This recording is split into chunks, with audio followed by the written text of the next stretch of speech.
السلام علیکم ورحمۃ اللہ وبرکاتہ۔ بسم اللہ الرحمن الرحیم۔ رات جب آنکھ کھل جائے تو یہ وظیفہ پڑھیں۔ صحیح بخاری حدیث نمبر 1154۔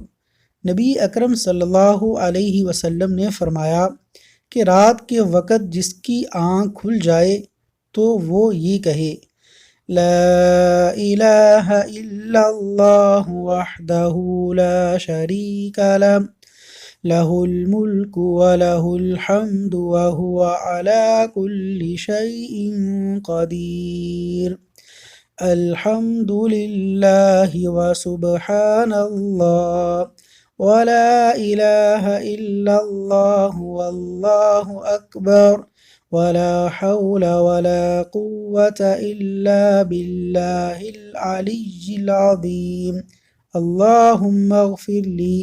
پھر کوئی بھی دعا مانگے قبول کی جائے گی، اور اگر وضو کر کے نماز پڑھے تو نماز بھی مقبول ہوگی۔